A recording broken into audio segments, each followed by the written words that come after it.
Listo. Bien, hermanos, muy buenos días, iglesia. Sea el Señor bendiciendo a toda esta preciosa congregación. Vamos a orar, entregándole al Señor el sermón de hoy. Acompáñenme en esta oración, iglesia.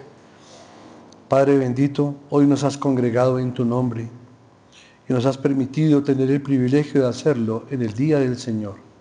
El día que tú estableciste para que toda tu iglesia te adore, te glorifique y te honre, pero también el día en que tú elegiste visitar a tu iglesia de manera especial, como piedras vivas congregados en Cristo Jesús. Gracias por el don de tu Espíritu y gracias, Señor, por la palabra que se va a predicar.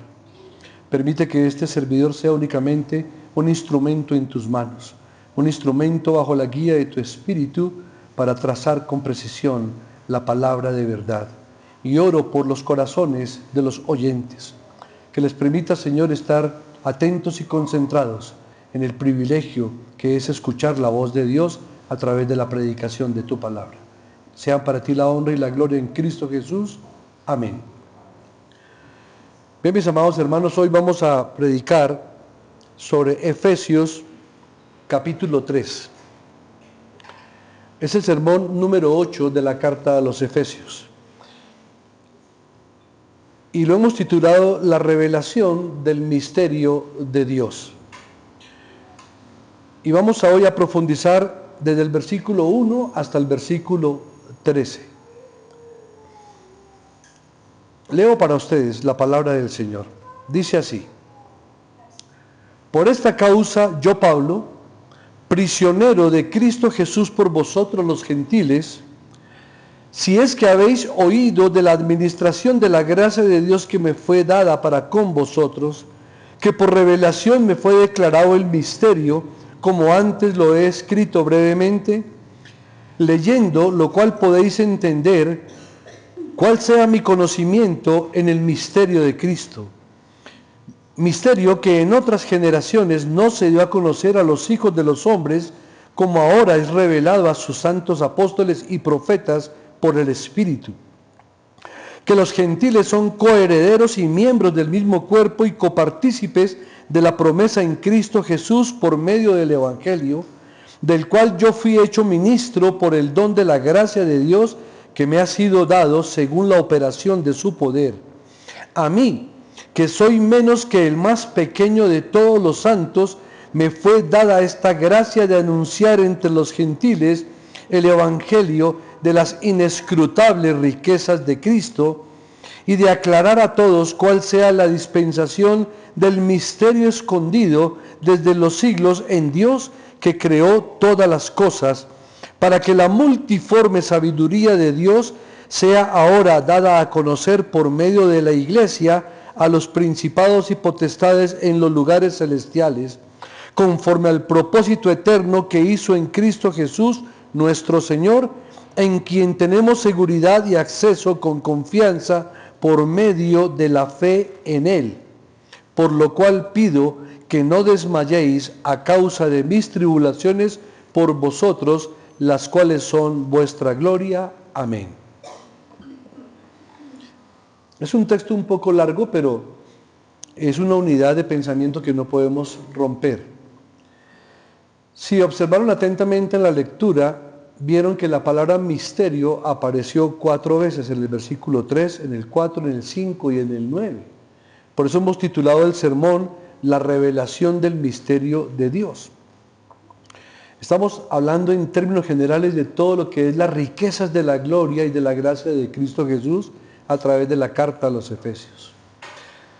Y veíamos hace 8 días en la última parte del capítulo 2 que el apóstol ha estado hablando en una forma abierta de la iglesia, del cuerpo de Cristo, del cuerpo que Cristo ha formado tanto con los hombres y mujeres que compró a través de su sangre.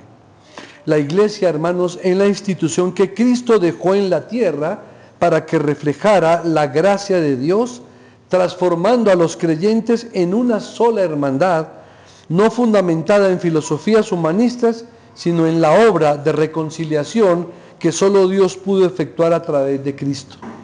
Esa es una de las razones por las cuales hoy cantamos el himno de la iglesia, el fundamento.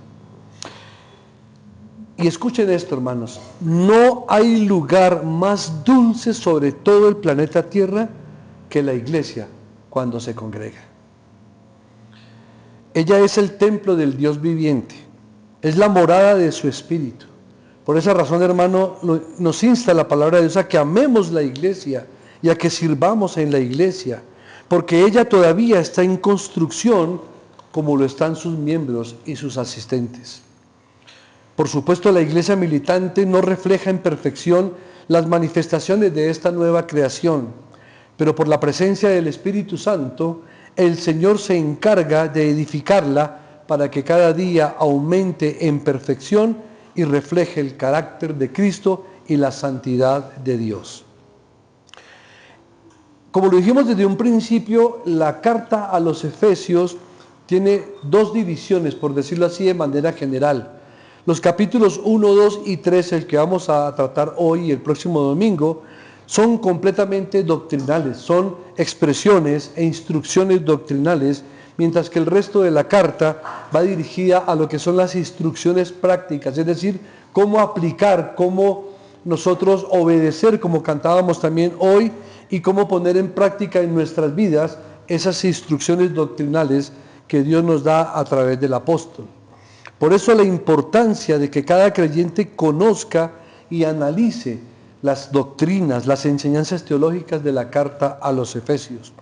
Pues la comprensión de esta carta y la aplicación de la misma ayudarán a perfeccionar cada día a la iglesia de Cristo aquí en la tierra. Después de esta breve introducción, entonces vamos a desarrollar el tema versículo por versículo. Sin embargo, también lo vamos a organizar por porciones. Porque, por ejemplo, del versículo 1 al 5, podemos ver claramente un prefacio a lo que es la revelación del misterio, ya que el misterio Pablo lo va a revelar con más claridad a partir del versículo 6. Pero del versículo 1 al 5 nos va a dar ese prefacio como esa entrada, como ese abrebocas, para que usted y yo podamos comprender y entender la magnitud de lo que el apóstol quiere expresar con respecto al misterio de Dios. Y comienza diciendo, por esta causa. ¿Por cuál causa? Por todo lo que hemos hablado. Por la causa de los gentiles, por la causa de la iglesia y por la causa del misterio que va a ser revelado. Y observen que es tanto el énfasis que él hace en esto, que también esta expresión, por esta causa, él vuelve y la repite en el versículo 14, que lo vamos a predicar en 8 días. Por esta causa doblo mis rodillas. Durante su encarcelamiento por los romanos, Pablo expresa algo que a uno lo deja atónito. Observen el versículo número 1. Por esta causa yo, Pablo, por todo lo que hemos venido expresando, dice, prisionero de Cristo Jesús por vosotros los gentiles. Y esto es muy impactante, hermanos, porque sabemos que Pablo estaba preso era por los romanos. Estaba en una prisión romana, en una prisión domiciliaria, donde a él se le permitía moverse libremente dentro de esa casa, pero en las noches era siempre esposado, atado, amarrado con un guardia, a fin de que no se pudiese escapar hasta que se presentara a juicio ante el César. Pero observen que Pablo no dice, yo Pablo, por esta causa, prisionero de los romanos, sino que dijo, ¿prisionero de quién? De Cristo. Mire, ahí nada más esa perspectiva que nos da el apóstol. Por supuesto estaba encarcelado por los romanos, pero para Pablo no. Para Pablo la prisión era por causa de Cristo y él confiaba plenamente en la soberanía de Cristo y porque Cristo había permitido que fuese preso. Recordemos que estando preso Pablo escribió 3 o 4 de las principales epístolas, dentro de las cuales está la de los Efesios, yo preso por causa de vosotros. Pablo se veía a sí mismo como prisionero de Cristo Jesús. Él sabía que Jesús era el Señor de su vida, no el gobierno romano. Así que si era un prisionero de Cristo Jesús. Y esto también ya trae una aplicación para nosotros, que a veces desesperamos tanto con la situación de los gobiernos, no solamente de nuestro país, sino de muchos países, que no nos dan gusto, que no nos agradan, pero tenemos que entender que nuestro principal gobierno es el Señor y que el Señor gobierna sobre nuestras vidas y que nada de lo que acontezca con su pueblo es ajeno a su bendita y santa voluntad. Pero Pablo dice, por vosotros los gentiles. Y esta era la única razón por la que Pablo estaba bajo arresto y en espera de un juicio, porque todos sus esfuerzos misioneros fueron a favor y por causa de los gentiles en su época y por supuesto para usted y para mí en nuestra época actual. Y aquí tenemos otra grande enseñanza que tenemos que llevar a cabo todos los creyentes y los predicadores. Tenemos que hacer grandes esfuerzos misioneros, hermanos, para que la palabra de Dios sea predicada. Cuando hablamos de misioneros pensamos siempre en que vamos a enviar gente a otros países. No. Yo creo que aquí en Bogotá, nada más en nuestro barrio y solamente en nuestra familia, hay muchísimo trabajo por hacer como misioneros de Cristo. Verso 2. Dice, si es que habéis oído de la administración de la gracia de Dios que me fue dada para con vosotros. Este versículo nos deja ver dos asuntos importantes, hermanos. Primero, que los lectores de esta carta habían escuchado de la administración del misterio de Pablo, el cual había sido destinado a los gentiles. Y eso lo sabemos por el libro de los Hechos, capítulo 19, versículo 10, que dice lo siguiente: todos los que habitaban en la provincia de Asia oyeron la palabra del Señor, así judíos como griegos. Entonces lo que Pablo quiere decir aquí es, vosotros habéis oído de la administración de mi ministerio. ¿No es así? No es que Pablo estuviera dudando, pero también se puede interpretar como que es posible que el apóstol haya tenido en su mente a un pequeño número de personas que formaban parte de la asamblea local en las iglesias que recibirían esta carta, pero que aún no habían escuchado en su interior las preciosas verdades del Evangelio de la Gracia. Aquí dice también una palabra clave, dice, habéis oído de la administración de la gracia de Dios que me fue dada para con vosotros. Hermanos, no todos los miembros bautizados de una iglesia local han sido bendecidos con el Evangelio Salvador.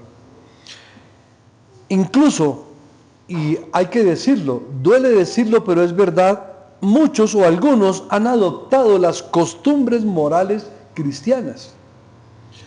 Aún se congregan, aún oran, pero sus vidas no han sido transformadas, ni han sido renacidos por el Evangelio Redentor.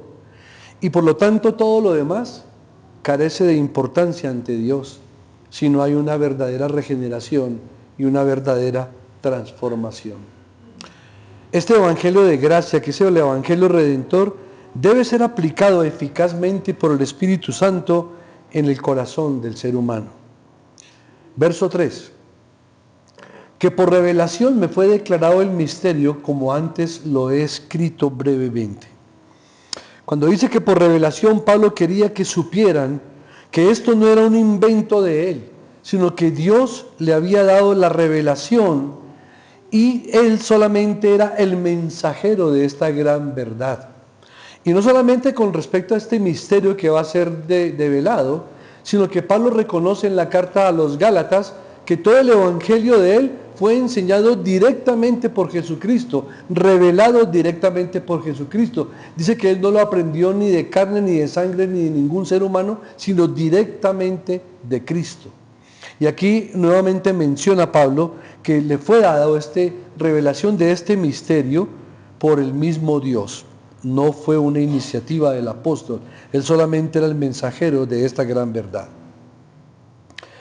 Hermanos, entendiendo a Pablo, en su mente judía y en sus costumbres hebraicas, tenemos que reconocer que a Pablo tuvo que haberle costado mucho aferrarse a este misterio, ya que ciertamente tenemos que ver con asombro que Pablo tomara a un hombre, que Dios tomara a un hombre como Pablo, ya que era fariseo de fariseos, hebreo de hebreos, perseguidor de la iglesia de Cristo, y que el Señor lo tomara a él para ser el ministro principal de develar este misterio. No queremos decir que hubiera sido el único a quien se le reveló, ya vamos a ver que no, pero fue el que más enfatizó en enseñarlo tanto a los judíos como a los gentiles. Y ese misterio grandioso solamente podía ocurrir a través del ministerio, de la obra del Evangelio. Miren lo que es la importancia de predicar bien y enseñar correctamente la palabra de Dios.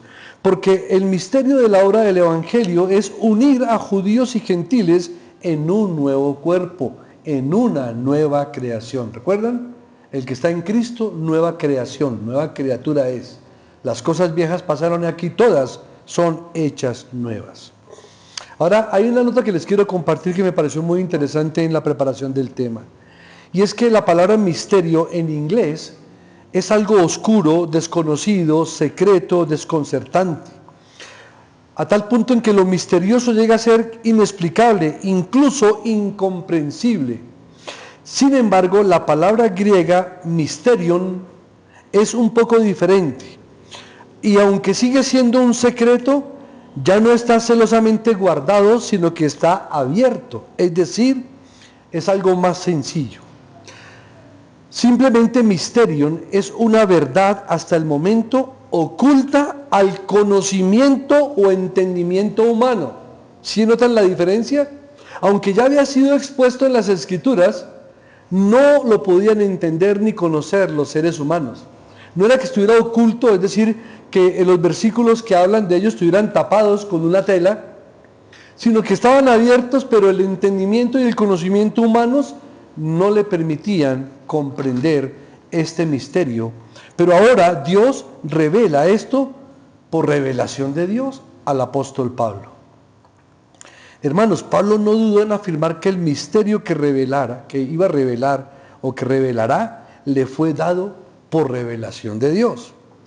Pero como dije anteriormente, no le fue dado solo a él por revelación, también se le dio específicamente a otros, como por ejemplo a Pedro. Al apóstol Pedro se le dio por revelación en Hechos 11 del 1 al 8. Recuerden que Pedro en Hechos 11 le estaba explicando a la iglesia de Jerusalén por qué él había entrado a la casa de un gentil que era Cornelio. Y él explica claramente lo que sucedió allí, y específicamente en los versículos 17 y 18 de Hechos 11 dice así: si Dios pues les concedió también el mismo don que a nosotros que hemos creído en el Señor Jesucristo, ¿quién era yo que pudiese estorbar a Dios? Entonces, oídas estas cosas, callaron y glorificaron a Dios diciendo: de manera que también a los gentiles ha dado Dios arrepentimiento para vida. O sea que el apóstol Pedro también recibió esa revelación, pero fue el apóstol Pablo el que la difundió por todo el mundo conocido de esa época. Pero algo que me impactó mucho y que me asombró es que el profeta Isaías ya había hablado al respecto de ello. Y vamos a ver por ahora un texto y luego más adelante otros textos. Acompáñenme a Isaías capítulo 49 y el versículo 6.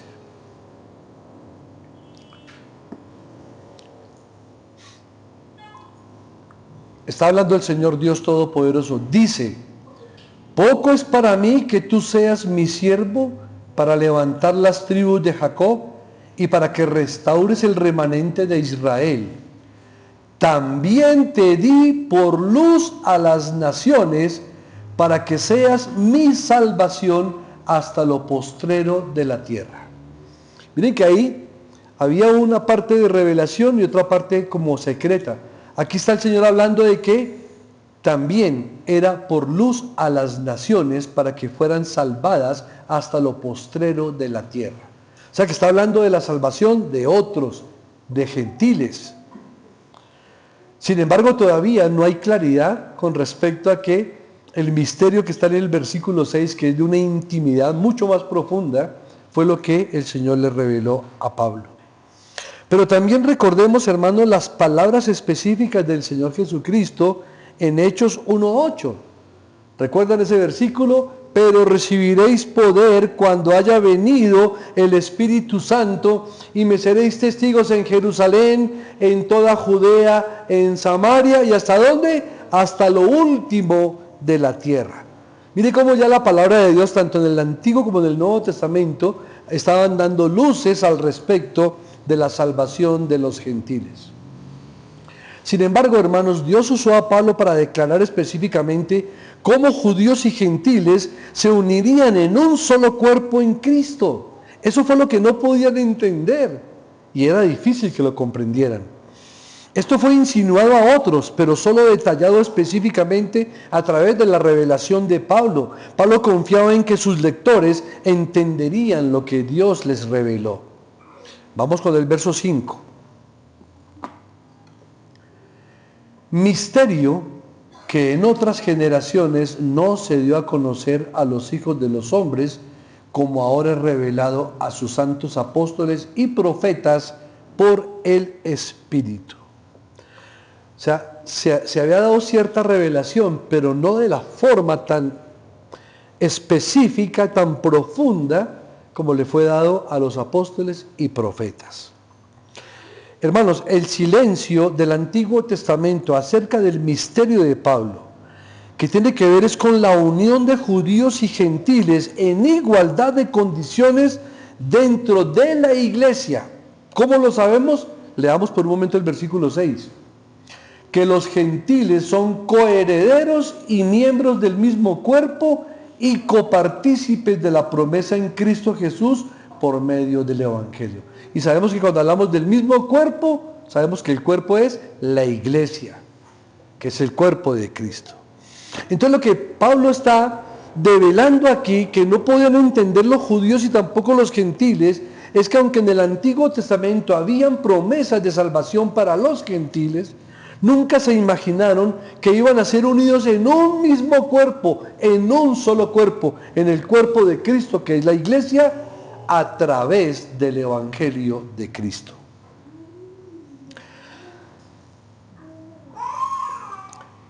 O sea que, cuando hablamos de que el silencio del Antiguo Testamento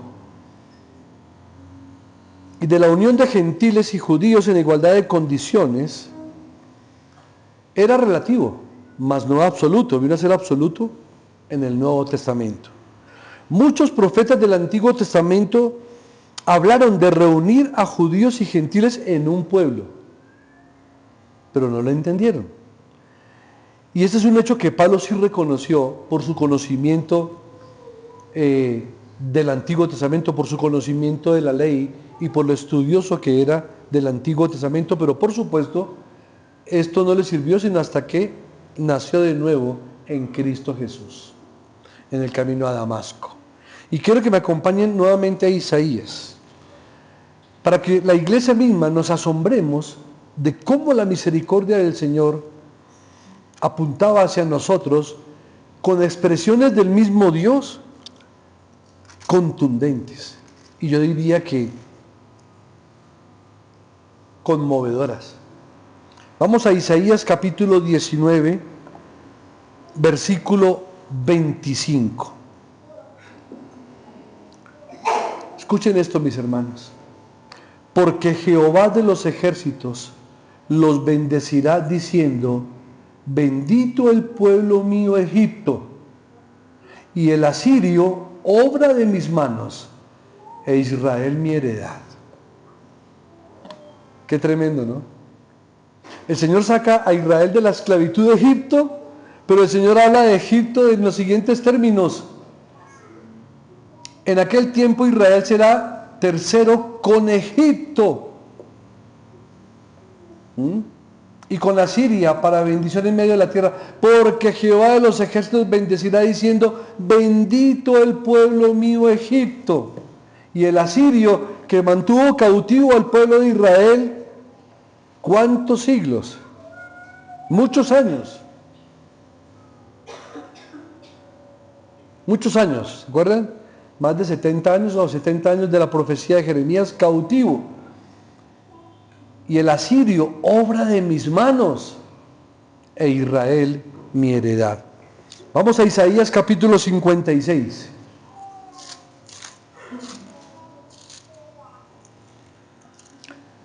Versículos del 3 al 7. Dice así la palabra del Señor. Y el extranjero que sigue a Jehová, no hable diciendo: me apartará totalmente Jehová de su pueblo. Ni diga el eunuco, he aquí yo soy árbol seco. Porque así dijo Jehová, a los eunucos que guarden mis días de reposo y escojan lo que yo quiero y abracen mi pacto, yo les daré lugar en mi casa y dentro de mis muros, y nombre mejor que el de hijos e hijas, nombre perpetuo les daré que nunca perecerá. Y a los hijos de los extranjeros que sigan a Jehová para servirle y que amen el nombre de Jehová para ser sus siervos, a todos los que guarden el día de reposo para no profanarlo y abracen mi pacto, yo los llevaré a mi santo monte y los recrearé en mi casa de oración.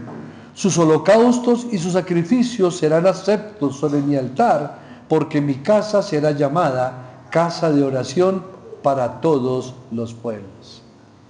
Y como si fuera poco, vamos a Isaías 66.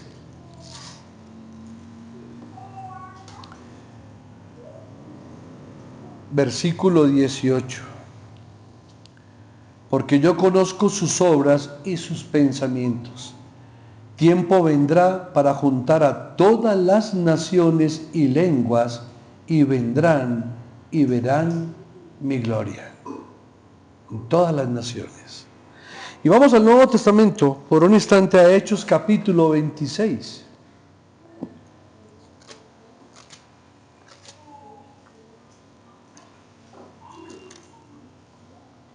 Versículos 22 y 23. Pero habiendo obtenido auxilio de Dios, persevero hasta el día de hoy, dando testimonio a pequeños y a grandes, no diciendo nada fuera de las cosas que los profetas y Moisés dijeron que habían de suceder, que el Cristo había de padecer y ser el primero de la resurrección de los muertos. ¿Para qué? Para anunciar luz al pueblo y a los gentiles. Y por último, Romanos 15.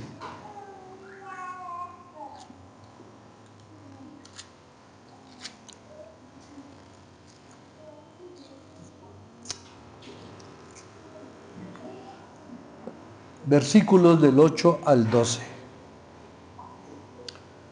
Pues os digo que Cristo Jesús vino a ser siervo de la circuncisión para mostrar la verdad de Dios, para confirmar las promesas hechas a los padres y para que los gentiles glorifiquen a Dios por su misericordia, como está escrito.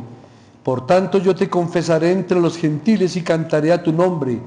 Y otra vez dice, alegraos gentiles con su pueblo. Y otra vez, alabad al Señor todos los gentiles y magnificadle todos los pueblos. Y otra vez dice Isaías, estará la raíz de Isaí y el que se levantará a regir los gentiles, y los gentiles esperarán en él. Más claro para dónde, mis hermanos. No hay dos pueblos para Dios, hay un solo pueblo. Sin embargo, la membresía de judíos y de gentiles al interior de la iglesia, en igualdad total de condiciones, no estaba explícitamente articulada en el Antiguo Testamento. Tampoco fue totalmente implementada en la historia hasta que la muerte y exaltación de Cristo inauguraron el nuevo pacto. Es decir, el misterio específico que no fue totalmente revelado es que los gentiles pueden ser parte del verdadero Israel al identificarse con Cristo. Hermanos, ningún gentil necesita viajar al Israel geográfico y hacerse judío allí. No necesita obedecer las leyes alimentarias, no necesita circuncidarse y todo lo demás. Cristo es ahora la única marca que identifica a un verdadero israelita. Y recuerden que en la carta a los Efesios hay una expresión muy hermosa que ya no dice el Dios de Israel, sino el Israel de Dios. ¿Sí ven lo diferente? Sí, sabemos que Dios es el Dios de Israel y de todas las naciones, pero me encanta es que dice el Israel de Dios. ¿Cuál es el Israel de Dios? El pueblo que está conformado en una unidad tanto por judíos como gentiles creyentes en Cristo Jesús. Ahora ha sido revelado a sus santos apóstoles y profetas. Recordemos que los apóstoles y profetas fueron los oficios que Cristo autorizó para fundamentar su iglesia. Recordemos a Efesios capítulo 2, versículos 20 y 21. Edificados sobre el fundamento de los apóstoles y profetas, siendo la principal piedra del ángulo Jesucristo mismo, en quien todo el edificio bien coordinado va creciendo para ser un templo santo al Señor, en quien vosotros también sois juntamente edificados para morada de Dios en el Espíritu. Y tenemos también Corintios, ¿no? Porque nadie puede poner otro fundamento que el que ya está puesto, el cual es Cristo Jesús. Y la iglesia está fundamentada en el fundamento de los apóstoles y profetas, cuya piedra angular es Cristo mismo. Ahora bien, de los versículos 6 al 7, una segunda porción sería el misterio descrito. Recordemos que la primera porción la denominamos como el prefacio a la revelación del misterio. Ya los versículos 6 y 7 hablan claramente del misterio. Leámoslo, dice así: que los gentiles son coherederos y miembros del mismo cuerpo y copartícipes de la promesa en Cristo Jesús por medio del Evangelio, del cual yo fui hecho ministro por el don de la gracia de Dios que me ha sido dado según la operación de su poder. Hermanos, que los gentiles son coherederos y miembros del mismo cuerpo por la unión con Cristo, en un solo cuerpo, el cuerpo de Cristo. Que los gentiles ya no estamos separados ante Dios como tal, sino que ya tenemos acceso a ese trono de gracia y estamos unidos a Él. Recuerden que nosotros éramos un olivo silvestre que fue injertado en el olivo original de las ramas que fueron desgajadas del olivo original. Pero también dice que somos copartícipes de la promesa en Cristo, y este era un privilegio que era exclusivo, reservado únicamente para el judío creyente. Pero ahora el gentil de la época de Pablo y nosotros somos beneficiados con esa preciosa promesa de que somos copartícipes de todas las promesas que Cristo le ha hecho a su pueblo, a la iglesia, al Israel de Dios. Verso 7, la palabra ministro, dice Pablo, del cual yo fui ministro por el don de la gracia que me ha sido dado según el poder de su operación, o la operación de su poder. Solamente quiero destacar lo que significa la palabra ministro. Hermanos, la palabra ministro es un título de servicio, no es un título de exaltación. En la literatura clásica de la antigua Grecia, el ministro, que también se traduce o sale de la palabra diáconos, era un mesero que estaba a la orden del que preparaba y de los clientes que iban a ser atendidos. Por esa razón, cuando se escogen los diáconos en Hechos capítulo 6, para servir a las mesas, ¿qué dice el apóstol Pedro? Escojamos 7 varones, y miren los requisitos para servir a las mesas: hombres sabios, llenos del Espíritu Santo y de buen testimonio. Casi nada, ¿no? Para servir a las mesas.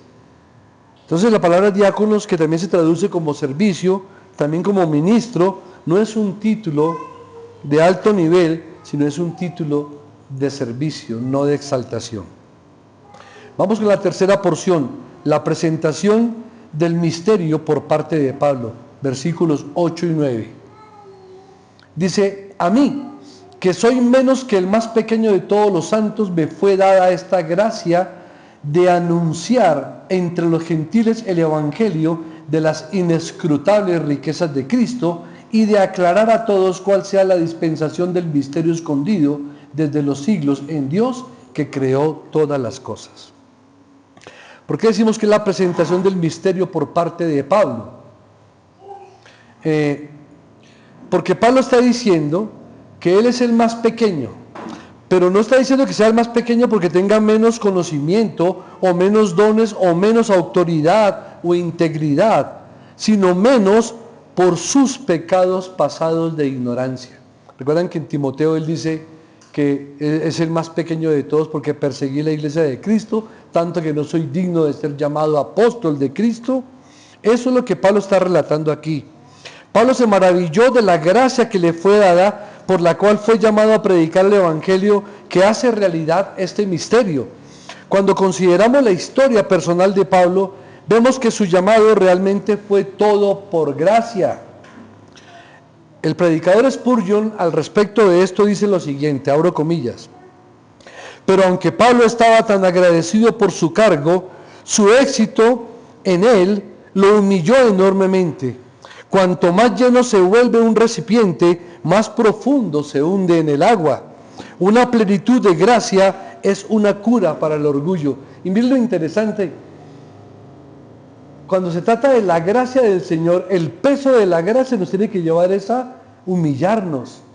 Pero para mucha gente el éxito lo que hace es engrandecerlos y enorgullecerlos.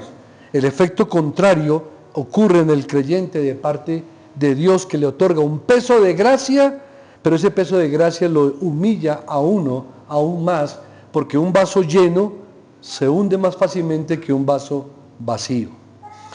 También Spurgeon cita lo siguiente, abro comillas, y esto va también para nosotros los predicadores. Dice así: los predicadores deben crecer en gracia porque su mismo llamamiento los coloca en una gran ventaja, ya que están obligados a escudriñar las Escrituras y a estar mucho en oración. Ay, Dios. Oren por su pastor, por favor. Es una misericordia escogida que se le permita predicar el Evangelio. Quisiera que algunos de ustedes fueran ambiciosos en esto, porque se necesitan predicadores serios. Y luego la palabra anunciar simplemente significa las buenas nuevas del Evangelio, las buenas nuevas de salvación. Pero habla de las inescrutables riquezas de Cristo. ¿Qué significan las inescrutables riquezas de Cristo? Que están mucho más allá de nuestra capacidad y de nuestra comprensión. Pero este misterio es como una gran riqueza para los gentiles, o sea, también para ti y para mí.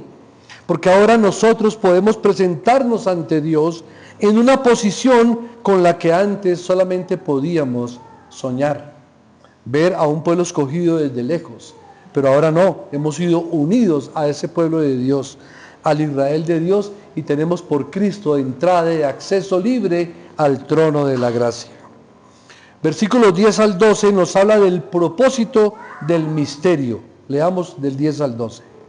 Para que la multiforme sabiduría de Dios sea ahora dada a conocer por medio de la iglesia.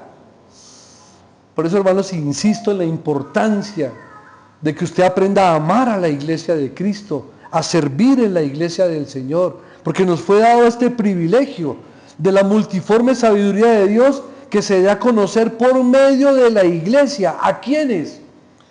No solamente a los seres humanos, sino habla de que a los principados y potestades en lugares celestiales, conforme al propósito eterno que hizo en Cristo Jesús el nuestro, en quien tenemos seguridad y acceso con confianza por medio de la fe en Él. Hermanos, Dios es un ser de infinita sabiduría y de infinita gloria, y Él quiere que sus criaturas conozcamos su gran y multiforme sabiduría. Multiforme significa literalmente abundantemente y colorida o multicolor, es decir, significa abundancia de variedad en su sabiduría. Y la quiere compartir, y ya la ha compartido en Cristo, por su Espíritu y por su palabra. Dada a conocer. Esto explica cómo Dios revelará su sabiduría y a quién se la revelará. Él la revelará por su obra en la iglesia y la revelará a los seres angelicales, o sea, a principados y potestades. Y cuando hablamos de principados y potestades, no solamente habla de los ángeles caídos, también de los no caídos, seres angelicales. Por supuesto, hermanos, Dios también quiere revelar esta sabiduría a su iglesia, claro. Sin embargo, el texto como tal, el panorama que nos muestra aquí, es que Dios no usa a los ángeles para revelar su sabiduría a los santos, pero sí usa a los santos para revelar su sabiduría a los seres angelicales, tanto a los fieles como a los caídos. Esto nos recuerda que somos llamados a algo mucho más grande que nuestra propia salvación y santificación individual. Observen esto, mis hermanos. Según este texto, la iglesia, nosotros somos llamados a ser el medio por el cual Dios le dará enseñanzas o le da enseñanzas al universo, le da lecciones al universo. Y una hermosa lección. Y vamos a mirar cuál. Decía un puritano Stott lo siguiente: estamos rodeados de seres espirituales invisibles que nos ven. Y Pablo descorre esta cortina invisible que oculta a estos seres individuales o invisibles, tal como Eliseo lo hizo por su ayudante, por su esclavo. Recuerdan en 2 de Reyes 6:7, cuando le dijo él a Dios: te ruego, oh Jehová, que abra sus ojos para que vea.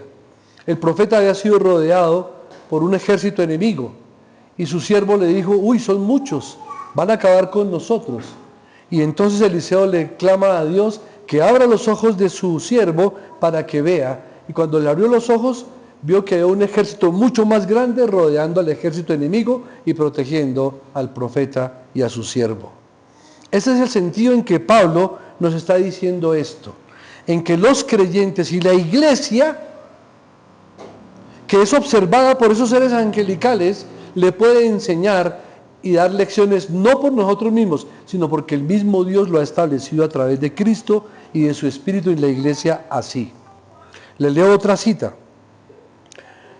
¿Qué tienen que aprender de nosotros estos seres? Algo que les haga mirarnos con asombro y sorpresa.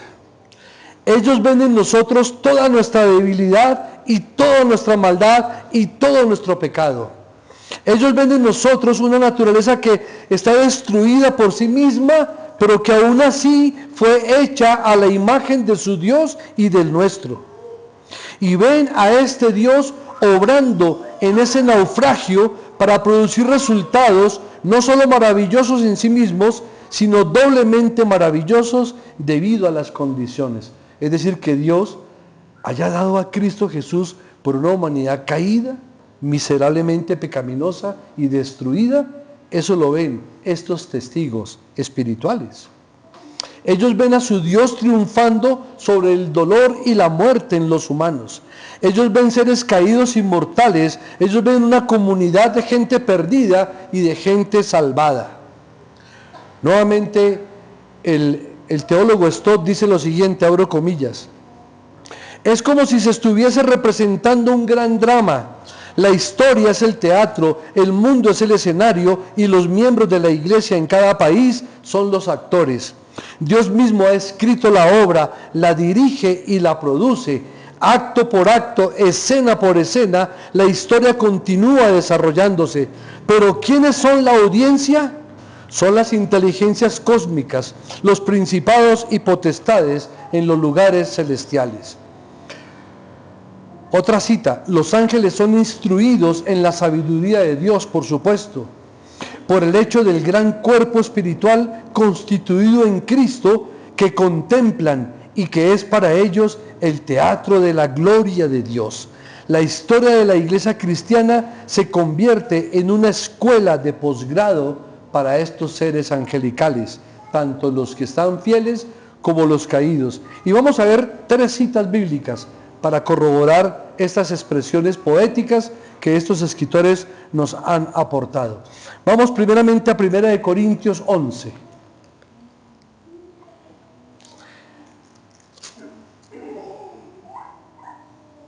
Versículo 10. Dice: por lo cual la mujer debe tener señal de autoridad sobre su cabeza. ¿Por causa de quién? De los ángeles. ¿Sí ven, mujeres? No solamente el rebelarse contra la autoridad que Dios ha puesto causa problemas a la iglesia o a la humanidad y al testimonio bíblico. Dice que por causa de los ángeles, porque ellos están sujetos a autoridad y obedecen a Dios. Miremos 1 de Pedro, 1:12.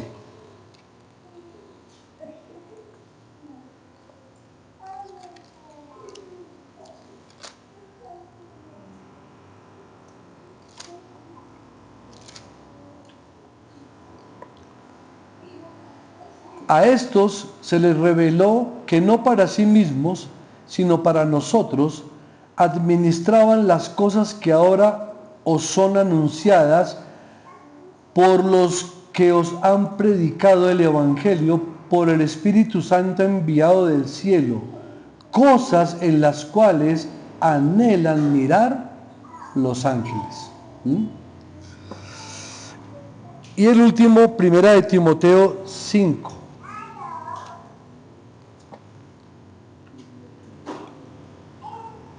Versículo 21. Te encarezco delante de Dios y del Señor Jesucristo y de sus ángeles escogidos, que guardes estas cosas sin prejuicios, no haciendo nada con parcialidad. Y mira aquí cómo él dice, te encarezco delante de Dios. Dice el apóstol Pablo a Timoteo, te encarezco delante de Dios Padre, del Señor Jesucristo y de sus ángeles escogidos. Por eso dice la palabra de Dios que los ángeles de Jehová acampan alrededor de los que le temen y los guardan. Entonces, hermanos, ¿quiénes sino ellos, que son los que van a llevar nuestro espíritu a la presencia del Señor, tal como le ocurrió a Lázaro, que fue llevado por los ángeles de Dios al seno del Padre? Seguramente no deberíamos despreciarlos. Deberíamos tener un mejor concepto de ellos. Ojo, no orarle a ellos, no rezarles, no, pero tenerlos en alta estima. Son los ángeles del Señor, que el Señor los pone al servicio aún de nosotros, pero no por nuestro capricho.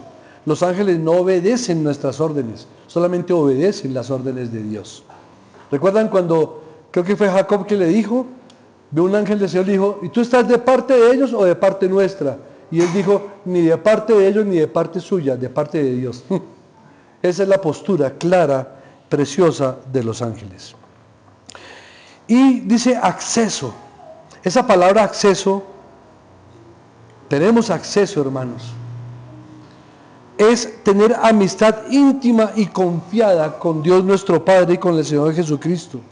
Porque el plan de Dios es mostrar su gloria al prodigar su amor sobre su familia espiritual multiétnica, o sea, de muchas naciones, de todos los pueblos y lenguas.